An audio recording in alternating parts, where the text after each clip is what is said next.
इस वीडियो को अंत तक जरूर देखना, क्योंकि आज जो सत्य मैं आपको बताने वाला हूं वो शायद आपकी पूरी जिंदगी देखने का तरीका बदल दे। एक प्रश्न है जिसका उत्तर अधिकांश लोग पूरी जिंदगी नहीं खोज पाते। यदि संभोग केवल शरीर की आवश्यकता है तो फिर उसके बाद कभी गहरा प्रेम क्यों जन्म लेता है और कभी गहरा खालीपन क्यों महसूस होता है? क्यों कुछ लोग किसी व्यक्ति को भूल जाते हैं लेकिन कुछ लोगों की उपस्थिति वर्षों बाद भी भीतर कहीं जीवित रहती है? क्या यह केवल शरीर का आकर्षण है या इसके पीछे कोई और गहरा रहस्य छिपा है? ध्यान से देखिए, दुनिया में लाखों लोग प्रेम खोज रहे हैं, लाखों लोग संबंध बना रहे हैं, लाखों लोग सुख की तलाश में हैं। फिर भी इतने लोग भीतर से अकेले क्यों हैं? इतने लोग टूटे हुए क्यों हैं? इतने लोग प्रेम पाकर भी अधूरे क्यों हैं? शायद इसलिए क्योंकि जिस चीज को हम केवल शारीरिक घटना समझते हैं वह वास्तव में उससे कहीं अधिक गहरी है। एक ऐसा रहस्य जिसे भारतीय आर्षि मुनियों ने हजारों वर्ष पहले समझ लिया था। एक ऐसा रहस्य जो मन, ऊर्जा, भावनाओं और आत्मा को जोड़ता है। लेकिन समय के साथ मनुष्य ने केवल बाहरी क्रिया को देखा, भीतर होने वाली प्रक्रिया को भूल गया और यहीं से भ्रम शुरू हुआ। आज का मनुष्य पहले से अधिक स्वतंत्र है, लेकिन भीतर से पहले से अधिक बेचैन भी है। उसके पास साधन है लेकिन शांति नहीं। उसके पास संबंध है लेकिन जुड़ाव नहीं। उसके पास अनुभव है लेकिन संतोष नहीं। क्या यह केवल संयोग है या इसके पीछे कोई गहरा कारण छिपा हुआ है? आज हम उसी रहस्य की यात्रा पर निकलेंगे। एक ऐसी यात्रा जहां शरीर से शुरू होकर बात आत्मा तक पहुंचेगी, जहां विज्ञान और अध्यात्म एक दूसरे के विरोधी नहीं बल्कि एक दूसरे को पूरा करते हुए दिखाई देंगे। और इस यात्रा के अंत में आप शायद स्वयं को नए दृष्टिकोण से देख पाएंगे। जय श्री कृष्ण दोस्तों, मैं हूं विनय और आज हम बात करेंगे संभोग और आत्मा के गहरे संबंध के उस रहस्य की जिसे आर्षि मुनियों ने हजारों साल पहले समझ लिया था, लेकिन आधुनिक मनुष्य धीरे धीरे भूलता चला गया। बचपन से हमें शरीर के बारे में बहुत कुछ सिखाया जाता है, लेकिन ऊर्जा के बारे में बहुत कम। हमें आकर्षण के बारे में बताया जाता है, लेकिन जुड़ाव के बारे में नहीं। हमें इच्छा के बारे में बताया जाता है, लेकिन चेतना के बारे में नहीं। यही कारण है कि अधिकांश लोग अपनी ही भावनाओं को नहीं समझ पाते। वे सोचते हैं कि वे किसी व्यक्ति की ओर आकर्षित हैं, लेकिन कई बार वास्तव में वे उस व्यक्ति की ओर नहीं बल्कि उस अनुभव की ओर आकर्षित होते हैं जो उन्हें अपने भीतर महसूस होता है। यहीं से आत्म खोज की शुरुआत होती है। गौतम बुद्ध ने मनुष्य के भीतर चलने वाली इच्छाओं को बहुत गहराई से देखा था। उन्होंने पाया कि इच्छा स्वयं समस्या नहीं है। समस्या तब शुरू होती है जब मनुष्य इच्छा को समझे बिना उसका दास बन जाता है। और यही बात आधुनिक मनोविज्ञान भी अलग शब्दों में बताता है। जब कोई अनुभव हमें तीव्र सुख देता है तो हमारा मस्तिष्क उसे याद रखता है। फिर मन उसी अनुभव को बार बार दोहराना चाहता है। धीरे धीरे हम अनुभव के पीछे नहीं, उसकी आदत के पीछे भागने लगते हैं। और यहीं पर एक सूक्ष्म अंतर पैदा होता है, संबंध और उपयोग के बीच, प्रेम और लालसा के बीच, जुड़ाव और आसक्ति के बीच। अधिकांश लोग इस अंतर को कभी पहचान ही नहीं पाते, लेकिन अगले भाग में हम उस रहस्य को समझेंगे जिसे जानने के बाद आपको महसूस होगा कि आकर्षण केवल आंखों से नहीं होता, मन से भी नहीं, उसकी जड़ कहीं और है। और शायद आपकी अपनी जिंदगी के कई अनसुलझे प्रश्न पहली बार उत्तर पाने लगेंगे। कभी आपने ध्यान दिया है कि किसी व्यक्ति से पहली मुलाकात के बाद मन अचानक शांत भी हो सकता है और बेचैन भी? दो लोग एक ही कमरे में बैठते हैं, बहुत कम शब्द बोलते हैं, फिर भी उन्हें लगता है जैसे वे एक दूसरे को वर्षों से जानते हों। दूसरी ओर कुछ लोग लंबे समय तक साथ रहते हैं, लेकिन उनके बीच कभी वास्तविक निकटता पैदा नहीं होती। यह केवल व्यक्तित्व का खेल नहीं है, इसके पीछे मन की एक गहरी प्रक्रिया काम करती है। आधुनिक मनोविज्ञान बताता है कि हर इंसान अपने भीतर अनगिनत भावनात्मक स्मृतियां लेकर चलता है। बचपन के अनुभव, अधूरे प्रेम, अनकहे दुख, छिपे हुए डर, अधूरी इच्छाएं, ये सब हमारे भीतर जमा रहते हैं। और जब कोई व्यक्ति हमारी जिंदगी में आता है तो कई बार वह हमें अपने बारे में नहीं बल्कि हमारे भीतर छिपी उन स्मृतियों के बारे में महसूस करा देता है। यहीं से आकर्षण की शुरुआत होती है। लेकिन भारतीय आध्यात्मिक दर्शन इससे एक कदम आगे जाता है। ऋषियों का मानना था कि मनुष्य केवल शरीर नहीं है, केवल विचार भी नहीं है, उसके चारों ओर एक सूक्ष्म ऊर्जा क्षेत्र भी होता है। एक ऐसी उपस्थिति जो दिखाई नहीं देती लेकिन महसूस होती है। शायद आपने भी अनुभव किया होगा। कभी किसी व्यक्ति के पास बैठकर बिना कारण अच्छा महसूस हुआ होगा और कभी किसी के पास रहकर अजीब बेचैनी महसूस हुई होगी। शब्द वही थे पर प्रभाव अलग था। क्यों? क्योंकि संबंध केवल शब्दों से नहीं बनते, ऊर्जा से भी बनते हैं। स्वामी विवेकानंद अक्सर कहते थे कि मनुष्य का सबसे बड़ा प्रभाव उसके शब्दों से नहीं, उसकी उपस्थिति से पड़ता है। और यही बात गहरे संबंधों पर भी लागू होती है। यहाँ एक छोटी सी घटना समझिए। एक युवक था, उसे लगा कि वह प्रेम में है। उसने सोचा यही वह व्यक्ति है जो उसकी सारी खालीपन को भर देगा। कुछ समय तक सब अच्छा चला, लेकिन धीरे धीरे उसने महसूस किया कि वह सामने वाले व्यक्ति से अधिक अपनी भावनात्मक जरूरतों से जुड़ा हुआ था। वह प्रेम नहीं खोज रहा था, वह अपने भीतर की कमी को भरना चाह रहा था। यही बहुत लोग भ्रमित हो जाते हैं। वे समझते हैं कि उन्हें किसी व्यक्ति की आवश्यकता है, जबकि वास्तविकता में उन्हें अपने भीतर के घावों को समझने की आवश्यकता होती है। यही कारण है कि एक ही संबंध किसी व्यक्ति को विकसित कर देता है और दूसरे को तोड़ देता है। संबंध कभी भी केवल दूसरे व्यक्ति के बारे में नहीं होता, वह हमारे अपने भीतर का भी दर्पण होता है। कबीर ने इसी सत्य को अलग ढंग से समझाया। उन्होंने संकेत दिया कि मनुष्य बाहर जितना खोजता है उतना ही स्वयं से दूर होता जाता है, और जब वह स्वयं को देखना शुरू करता है तब उसकी खोज बदलने लगती है। अब यहाँ एक बहुत महत्वपूर्ण प्रश्न उठता है। यदि आकर्षण के पीछे केवल शरीर नहीं बल्कि भावनाएं, स्मृतियां और ऊर्जा भी काम करती हैं, तो फिर ऐसा क्या होता है कि कुछ संबंध हमें भीतर से बदल देते हैं? ऐसा क्या है जो किसी व्यक्ति की उपस्थिति को हमारी आत्मा तक पहुंचा देता है? यही वह रहस्य है जिसे अधिकांश लोग कभी समझ नहीं पाते। अगले भाग में हम उस अदृश्य पुल की बात करेंगे जो दो शरीरों के बीच नहीं, दो चेतनाओं के बीच बनता है, और वहीं से संभोग और आत्मा के संबंध की असली यात्रा शुरू होगी। एक अजीब बात है, मनुष्य अक्सर सोचता है कि वह दूसरों को जानता है, लेकिन कई बार वह स्वयं को भी नहीं जानता। यही कारण है कि जब कोई संबंध उसकी जिंदगी में आता है तो वह केवल दूसरे व्यक्ति से नहीं मिलता, वह अपने छिपे हुए रूपों से भी मिलता है। यहीं से आज की हमारी यात्रा और गहरी होने वाली है। जरा एक शांत रात की कल्पना कीजिए। सब सो चुके हैं, कमरे में सन्नाटा है, लेकिन मन जाग रहा है। अचानक कुछ पुराने चेहरे याद आने लगते हैं, कुछ आवाजें, कुछ अधूरे पल, कुछ ऐसे लोग जो अब जिंदगी में नहीं है, फिर भी उनकी याद अभी भी भीतर मौजूद है। क्यों? यदि संबंध केवल शरीर तक सीमित होते तो शरीर के दूर होते ही सब समाप्त हो जाना चाहिए था, लेकिन ऐसा नहीं होता, क्योंकि हर गहरा संबंध मन के भीतर एक छाप छोड़ जाता है। आधुनिक न्यूरोसाइंस इसे भावनात्मक स्मृति कहती है। जब कोई अनुभव बहुत गहराई से महसूस किया जाता है तो मस्तिष्क उसे केवल याद नहीं रखता बल्कि उसे अपने व्यक्तित्व का हिस्सा बना लेता है। यही कारण है कि कुछ मुलाकातें वर्षों बाद भी जीवित रहती हैं। अब यहाँ अध्यात्म एक और रहस्य खोलता है। उपनिषदों में बार बार एक बात समझाई गई है कि मनुष्य का वास्तविक स्वरूप शरीर नहीं, चेतना है, और चेतना का स्वभाव है जुड़ना। लेकिन समस्या तब पैदा होती है जब हम जुड़ाव और स्वामित्व को एक ही समझ लेते हैं। यहीं से दुख जन्म लेता है। किसी को महसूस करना और किसी पर अधिकार चाहना दोनों अलग बातें हैं। एक आत्मा को विस्तृत करता है, दूसरा उसे बांध देता है।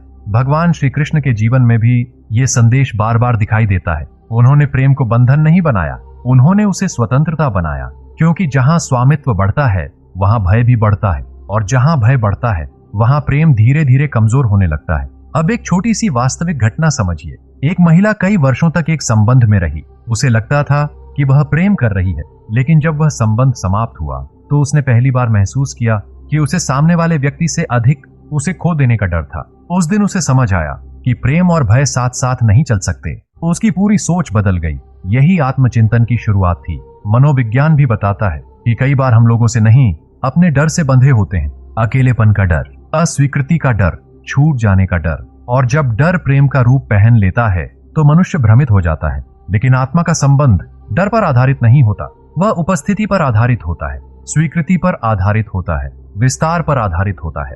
यहीं एक और रहस्य छिपा है। जब दो लोग केवल एक दूसरे के शरीर को देखते हैं तो संबंध सीमित रहता है। जब वे एक दूसरे की भावनाओं को समझते हैं तो संबंध गहरा होने लगता है। लेकिन जब वे एक दूसरे की चेतना को महसूस करने लगते हैं तो कुछ ऐसा घटित होता है जिसे शब्दों में पूरी तरह समझाना कठिन है। उसी क्षण संबंध एक अनुभव से बढ़कर एक आंतरिक यात्रा बन जाता है। और शायद यही कारण है कि कुछ मुलाकातें हमारी पूरी जिंदगी की दिशा बदल देती हैं। लेकिन अभी भी सबसे बड़ा प्रश्न बाकी है। यदि आत्मा का संबंध इतना गहरा है तो फिर आज का मनुष्य इतना भ्रमित क्यों है? इतनी जानकारी होने के बावजूद इतना असंतुष्ट क्यों है? अगले भाग में हम उस आश्चर्यजनक कारण को समझेंगे जो आधुनिक दुनिया की सबसे बड़ी गलतफहमी बन चुका है। और उसे समझने के बाद आप शायद पहली बार देख पाएंगे कि मनुष्य सुख की तलाश में कहां भटक गया।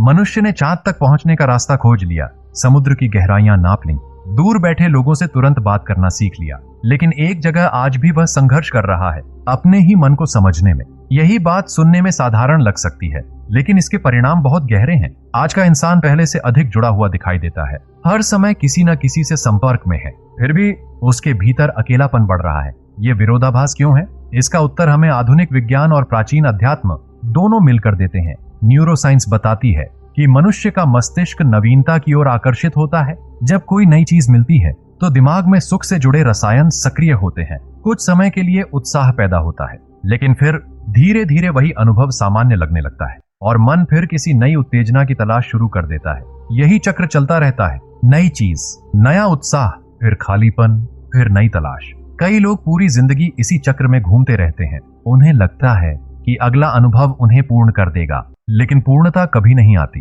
क्योंकि समस्या बाहर नहीं भीतर होती है। यही भारतीय दर्शन एक अनोखी बात कहता है। ऋषि मुनियों ने देखा था कि जब मनुष्य अपने भीतर की शांति खो देता है तो वह बाहर की चीजों से उसे भरने की कोशिश करता है, लेकिन भीतर की खाली जगह बाहरी उपलब्धियों से नहीं भरती, उसे समझ से भरा जाता है, चेतना से भरा जाता है, स्वयं की पहचान से भरा जाता है। एक बार एक वृद्ध साधु से किसी युवक ने पूछा, मुझे सब कुछ मिल रहा है, फिर भी संतोष क्यों नहीं मिलता? साधु मुस्कुराए। उन्होंने युवक को एक खाली पात्र दिया और उसमें लगातार पानी डालने लगे। कुछ देर बाद सारा पानी बाहर बहने लगा। साधु ने कहा, समस्या पानी की कमी नहीं है, समस्या पात्र में बने छेद की है। युवक समझ गया, जीवन में सुख की कमी नहीं थी, समझ की कमी थी। आज भी यही स्थिति है। बहुत लोग संबंधों से वह पाने की कोशिश करते हैं जो उन्हें स्वयं से मिलना चाहिए। वे चाहते हैं कोई उन्हें पूरा कर दे, कोई उनकी हर कमी मिटा दे, कोई उनकी हर बेचैनी समाप्त कर दे। लेकिन ऐसा संभव नहीं है, क्योंकि कोई दूसरा व्यक्ति आपके भीतर का अधूरापन नहीं भर सकता। वह केवल आपको उससे परिचित करा सकता है। यहीं से एक बड़ा आश्चर्य सामने आता है, जिसे लोग प्रेम समझते हैं। कई बार वह वास्तव में आत्म पहचान की पुकार होती है। सामने वाला व्यक्ति एक दर्पण बन जाता है। वह हमें दिखाता है कि हमारे भीतर क्या चल रहा है। क्या हम भय में जी रहे हैं? क्या हम असुरक्षित हैं? क्या हम स्वयं को स्वीकार नहीं कर पाए हैं? या क्या हम वास्तव में प्रेम करना जानते हैं? चाणक्य ने मनुष्य की सबसे बड़ी कमजोरी बताई थी, स्वयं को धोखा देना। दुनिया को धोखा देना आसान है, लेकिन जब इंसान अपने मन की सच्चाई से भागता है तब उसके निर्णय धीरे धीरे भ्रमित होने लगते हैं। और यही कारण है कि कई लोग वर्षों तक एक ही गलती दोहराते रहते हैं। वे परिस्थिति बदलते हैं, लोग बदलते हैं, स्थान बदलते हैं, लेकिन परिणाम नहीं बदलता, क्योंकि जड़ भीतर छिपी रहती है। अब तक हमने समझा कि आकर्षण केवल शरीर नहीं है, संबंध केवल भावनाएं नहीं है, और सुख केवल अनुभवों से नहीं मिलता। लेकिन अब एक और गहरी परत बाकी है, वह परत जिसे समझे बिना संभोग और आत्मा के संबंध को पूरी तरह नहीं समझा जा सकता। अगले भाग में हम एक ऐसे भावनात्मक रहस्य में प्रवेश करेंगे जो हर मनुष्य के जीवन को छूता है। एक ऐसी शक्ति जो हमें जन्म से प्रभावित करती है और अनजाने में हमारे लगभग हर गहरे संबंध की दिशा तय करती है। जब एक नवजात शिशु जन्म लेता है, उसे धन की आवश्यकता नहीं होती, उसे प्रसिद्धि की आवश्यकता नहीं होती, उसे किसी उपलब्धि की आवश्यकता नहीं होती। उसे केवल एक चीज चाहिए होती है, सुरक्षा का एहसास, किसी का स्नेह, किसी की उपस्थिति, किसी का स्पर्श जो उसे यह महसूस कराए कि वह अकेला नहीं है। यहीं से एक ऐसी कहानी शुरू होती है जो पूरी जिंदगी हमारे साथ चलती है। आधुनिक मनोविज्ञान ने इस विषय पर वर्षों तक अध्ययन किया। उन्होंने पाया कि बचपन में मिलने वाला प्रेम हमारे भविष्य के संबंधों की नींव बन जाता है। यदि बच्चा प्रेम, विश्वास और सुरक्षा महसूस करता है तो उसके भीतर दुनिया के प्रति भरोसा विकसित होता है। लेकिन यदि उसे बार बार उपेक्षा, असुरक्षा या भावनात्मक दूरी मिलती है तो उसके मन में अदृश्य घाव बन सकते हैं। ये घाव दिखाई नहीं देते, फिर भी वे बड़े होकर हमारे निर्णयों को प्रभावित करते रहते हैं। अब यहाँ एक बहुत गहरी बात समझिए। कई बार इंसान वर्तमान में प्रेम नहीं खोज रहा होता, वह अपने अतीत के अधूरे हिस्सों को भरने की कोशिश कर रहा होता है। इसीलिए कुछ लोग बार बार ऐसे संबंधों की ओर आकर्षित होते हैं जो उन्हें दुख देते हैं। बाहरी रूप अलग होता है, लेकिन अनुभव वही होता है, क्योंकि भीतर का घाव अभी भी उपचार चाहता है। गौतम बुद्ध ने मनुष्य के दुख को बहुत ध्यान से देखा था। उन्होंने पाया कि अधिकांश पीड़ा वर्तमान से नहीं आती, वह पुराने अनुभवों की छाया से आती है। और जब तक इंसान उस छाया को पहचान नहीं लेता, वह बार बार उसी चक्र में फंसा रहता है। एक युवक था जिसे हमेशा लगता था कि लोग उसे छोड़ देंगे। कोई भी उसके जीवन में आता तो वह अत्यधिक जुड़ जाता, उसे खोने का डर सताने लगता। धीरे धीरे वह संबंध पर पकड़ मजबूत करने लगता, और विडंबना देखिए, यही पकड़ अंततः दूरी पैदा कर देती। वर्षों बाद उसे समझ आया कि उसका संघर्ष वर्तमान व्यक्ति से नहीं था, वह बचपन की उस पीड़ा से लड़ रहा था जहां उसने असुरक्षा महसूस की थी। उस दिन पहली बार उसने स्वयं को समझना शुरू किया। यहीं से वास्तविक परिवर्तन आरंभ हुआ। भारतीय आध्यात्मिक परंपरा भी यही संकेत देती है। जब तक मनुष्य स्वयं को नहीं समझता, वह दूसरों को भी पूरी तरह नहीं समझ सकता, क्योंकि हम दुनिया को वैसा नहीं देखते जैसी वह है। हम उसे वैसा देखते हैं जैसे हम भीतर से हैं। यदि भीतर भय है तो हर संबंध में भय दिखाई देगा। यदि भीतर विश्वास है तो वही दुनिया अधिक सुंदर लगेगी। यही कारण है कि दो लोग एक जैसी परिस्थिति में होते हुए भी पूरी तरह अलग अनुभव करते हैं। अब संभोग और आत्मा के विषय पर लौटते हैं। जब दो लोग गहराई से जुड़ते हैं तो केवल उनके विचार नहीं मिलते, उनकी भावनात्मक दुनियाएं भी एक दूसरे को छूती हैं। उनके पुराने घाव, उनकी उम्मीदें, उनकी असुरक्षाएं, उनके सपने सब सतह पर आने लगते हैं। इसीलिए कुछ संबंध हमें भीतर से उपचार देते हैं और कुछ हमारे छिपे हुए दर्द को सामने ला देते हैं। यह दंड नहीं है, यह चेतना का संकेत है। मानो जीवन कह रहा हो, देखो जिस हिस्से से तुम भाग रहे थे उसे अब समझने का समय आ गया है। लेकिन यहाँ एक और रहस्य छिपा है। यदि संबंध हमारे भीतर के घावों को उजागर करते हैं तो क्या वे हमें जागृत भी कर सकते हैं? क्या ऐसा संभव है कि किसी व्यक्ति से जुड़ाव आत्मा के विकास का माध्यम बन जाए? अगले भाग में हम उसी गहरे मोड़ पर पहुंचेंगे जहां प्रेम केवल भावना नहीं रहेगा बल्कि आत्म परिवर्तन का द्वार बन जाएगा। जीवन में कुछ मुलाकातें ऐसी होती हैं जो केवल लोगों से नहीं करवाती, वे हमें हमारे वास्तविक स्वरूप से मिलवाती हैं। शुरुआत में ये बात समझ नहीं आती। हमें लगता है कि परिवर्तन सामने वाले व्यक्ति ने किया है, लेकिन समय बीतने पर पता चलता है कि परिवर्तन का बीज तो पहले से हमारे भीतर मौजूद था। उस व्यक्ति ने केवल उसे जागृत किया। यही वह स्थान है जहां संबंध एक नई दिशा लेने लगते हैं। अब तक हमने देखा कि आकर्षण मन से जुड़ा है, स्मृतियों से जुड़ा है, भावनात्मक घावों से जुड़ा है, लेकिन आत्मा के स्तर पर एक और प्रक्रिया चल रही होती है। भारतीय दर्शन में कहा गया है कि जीवन का उद्देश्य केवल अनुभव इकट्ठा करना नहीं है, जीवन का उद्देश्य चेतना का विस्तार करना है। अर्थात धीरे धीरे स्वयं को अधिक गहराई से जानना, अधिक जागरूक होना, अधिक प्रेमपूर्ण होना, अधिक स्वतंत्र होना। और आश्चर्य की बात यह है कि हमारे सबसे महत्वपूर्ण संबंध अक्सर इसी प्रक्रिया के साधन बन जाते हैं। एक छोटी सी घटना सुनिए। एक व्यक्ति अत्यंत क्रोधी स्वभाव का था। उसे लगता था कि उसकी सबसे बड़ी समस्या दुनिया है। लोग उसे समझते नहीं, उसकी कद्र नहीं करते, उसके साथ न्याय नहीं करते।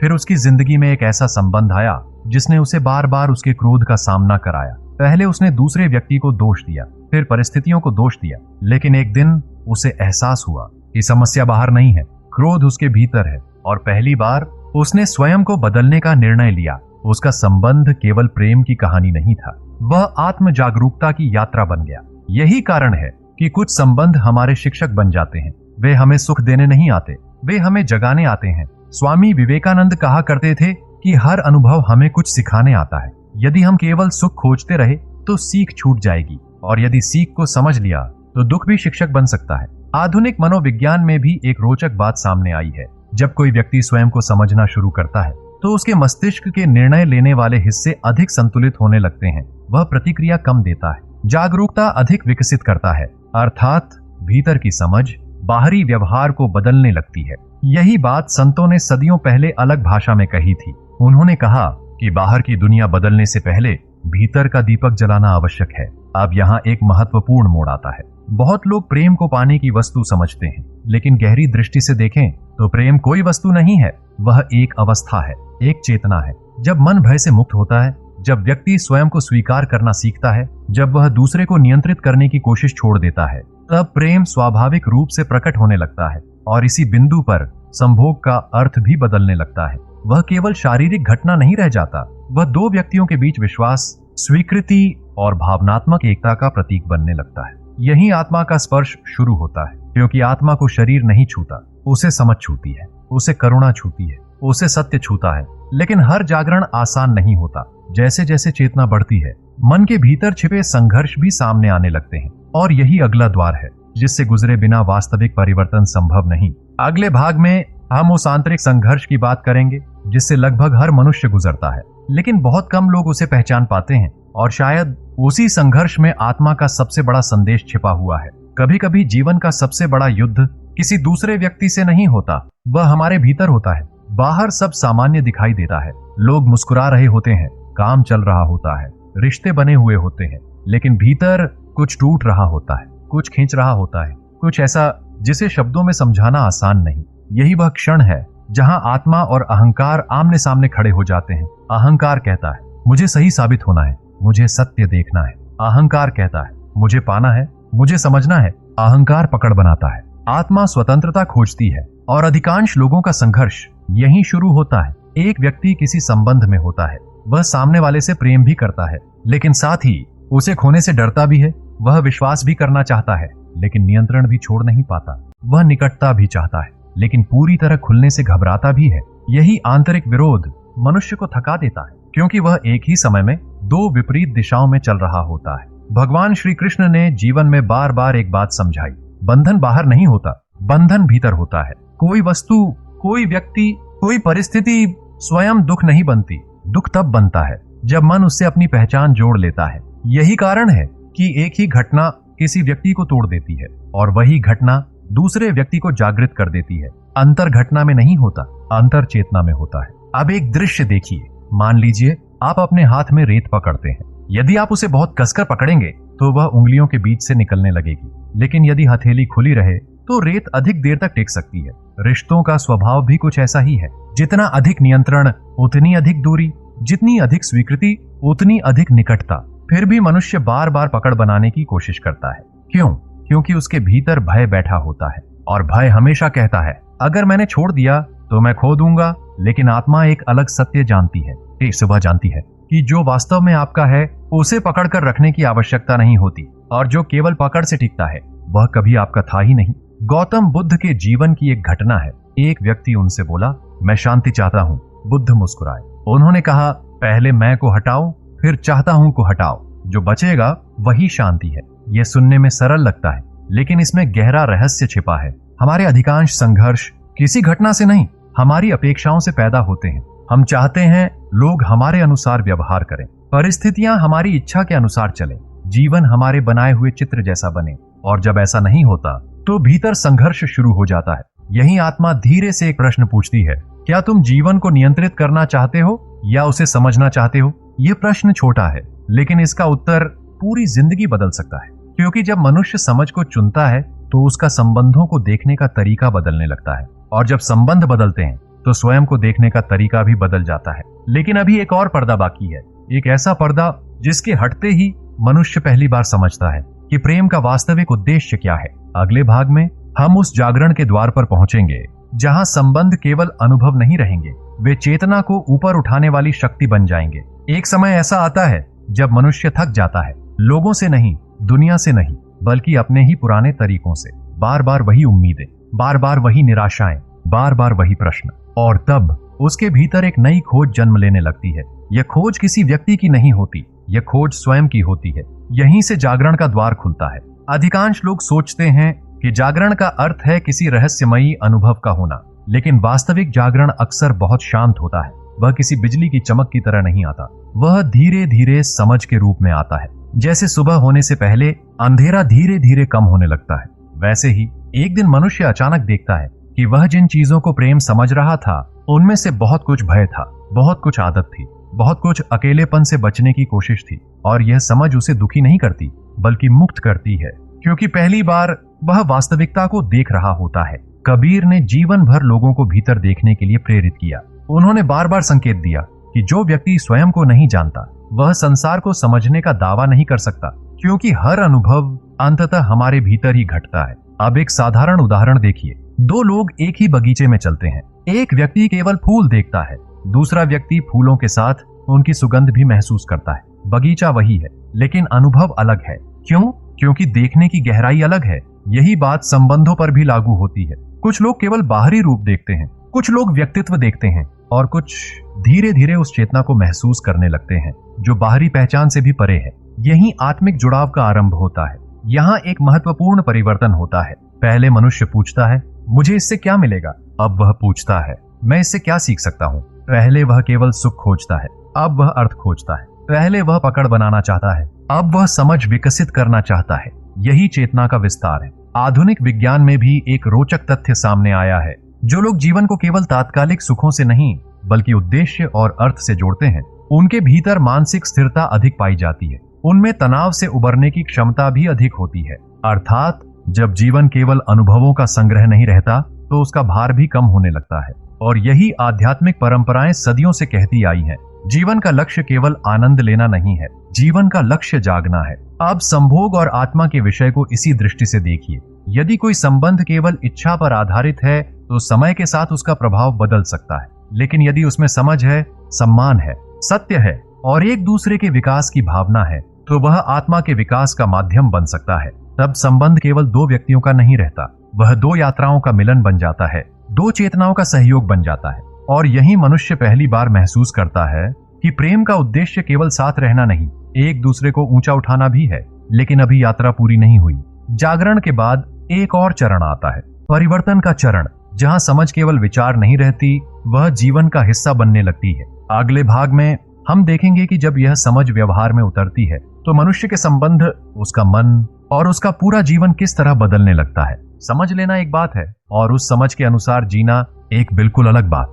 यहीं से वास्तविक परिवर्तन शुरू होता है। बहुत लोग सत्य सुन लेते हैं, उससे प्रभावित भी हो जाते हैं, कुछ समय तक प्रेरित भी रहते हैं, लेकिन फिर पुरानी आदतें उन्हें वापस खींच लेती हैं। क्योंकि परिवर्तन केवल विचारों से नहीं आता, परिवर्तन अभ्यास से आता है, जागरूकता से आता है, हर दिन लिए गए छोटे छोटे निर्णयों से आता है। कल्पना कीजिए, एक नदी वर्षों से एक ही दिशा में बह रही है। यदि उसका मार्ग बदलना हो तो केवल इच्छा पर्याप्त नहीं होगी, धीरे धीरे नया रास्ता बनाना पड़ेगा। मन भी ऐसा ही है।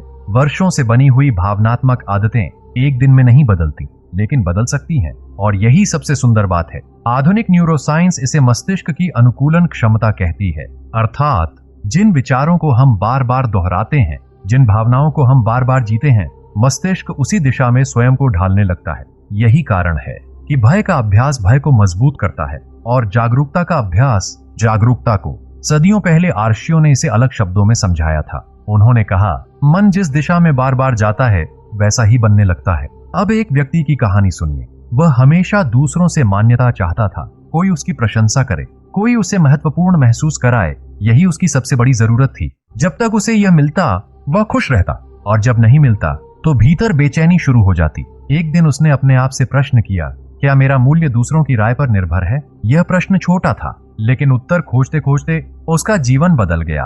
धीरे धीरे उसने स्वयं को स्वीकार करना सीखा। धीरे धीरे उसने अपने भीतर की शांति को पहचानना सीखा। और फिर उसे पता चला कि जो सम्मान वह दुनिया से मांग रहा था वह स्वयं को कभी दिया ही नहीं था। यही परिवर्तन है, जब खोज बाहर से भीतर की ओर मुड़ती है। संभोग और आत्मा के विषय में भी यह समझ अत्यंत महत्वपूर्ण है। यदि मनुष्य केवल पाने की भावना से संबंध बनाता है तो वह हमेशा कुछ न कुछ खोने से डरेगा। लेकिन जब वह देने की चेतना विकसित करता है तो संबंध का स्वरूप बदलने लगता है। तब प्रश्न यह नहीं रहता मुझे क्या मिला, प्रश्न यह बन जाता है मैंने कितना सत्य जिया, मैंने कितना सम्मान दिया, मैंने कितना प्रेम विकसित किया। यही आत्मा धीरे धीरे विस्तृत होने लगती है। स्वामी विवेकानंद ने कहा था, कमजोरी मृत्यु है, शक्ति जीवन है। लेकिन यहाँ शक्ति का अर्थ नियंत्रण नहीं है। शक्ति का अर्थ है अपने मन को समझना, अपनी प्रतिक्रियाओं को पहचानना, अपनी चेतना को ऊंचा उठाना। जब यह शक्ति विकसित होती है तो संबंध बोझ नहीं लगते, वे विकास का माध्यम बन जाते हैं।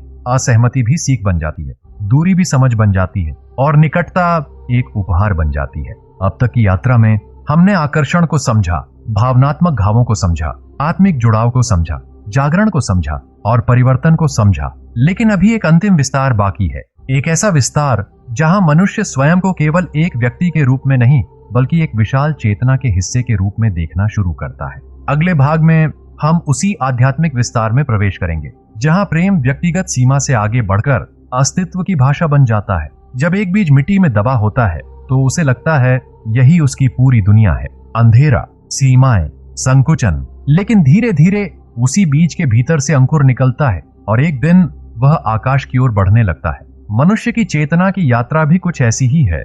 शुरुआत में हम स्वयं को केवल एक शरीर समझते हैं, फिर हम अपने विचारों से पहचान बनाते हैं, फिर भावनाओं से, फिर संबंधों से। लेकिन जैसे जैसे जागरूकता बढ़ती है एक नया प्रश्न जन्म लेता है, क्या मैं केवल इतना ही हूँ? यही प्रश्न आध्यात्मिक विस्तार का द्वार है, उपनिषदों की पूरी खोज इसी प्रश्न के इर्द गिर्द घूमती है।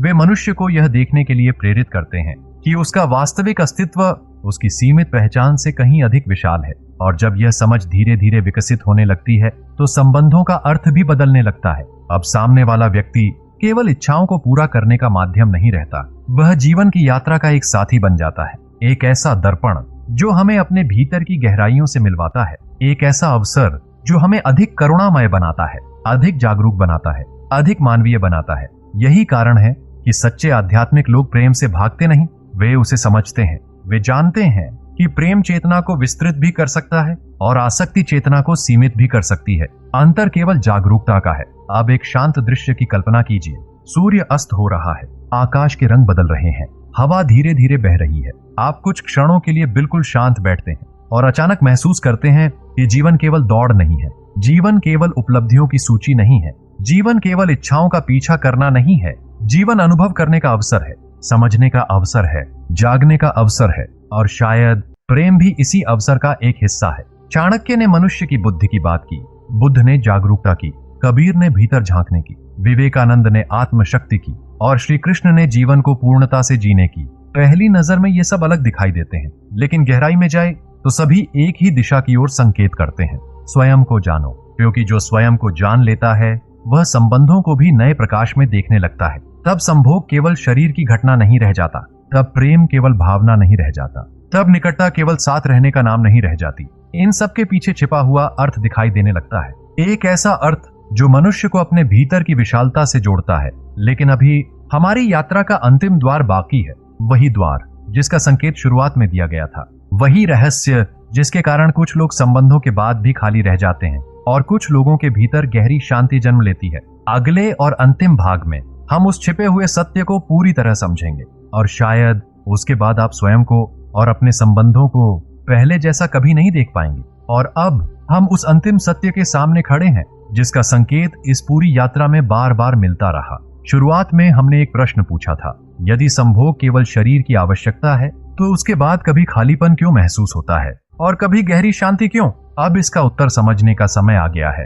ध्यान से सुनिए, क्योंकि यही इस पूरी यात्रा का सबसे महत्वपूर्ण बिंदु है। मनुष्य का सबसे बड़ा भ्रम यह है कि वह सोचता है उसे पूर्णता बाहर से मिलेगी, किसी व्यक्ति से, किसी संबंध से, किसी अनुभव से, किसी उपलब्धि से। लेकिन सत्य कुछ और है। जो व्यक्ति स्वयं से कटा हुआ है वह पूरी दुनिया पाले फिर भी भीतर कहीं ना कहीं खाली रहेगा, और जो स्वयं से जुड़ गया वह साधारण जीवन में भी गहरी शांति अनुभव कर सकता है। यही वह रहस्य है जिसे ऋषि मुनियों ने समझा था। संभोग स्वयं समस्या नहीं है, आकर्षण स्वयं समस्या नहीं है, प्रेम भी समस्या नहीं है। समस्या तब शुरू होती है जब हम उनसे वह पाने की कोशिश करते हैं जो केवल आत्म जागरूकता से मिल सकता है। यही पूरी बात बदल जाती है। जब कोई व्यक्ति अपने भीतर की शून्यता को समझे बिना बाहरी संबंधों से उसे भरना चाहता है तो कुछ समय बाद फिर खालीपन लौट आता है।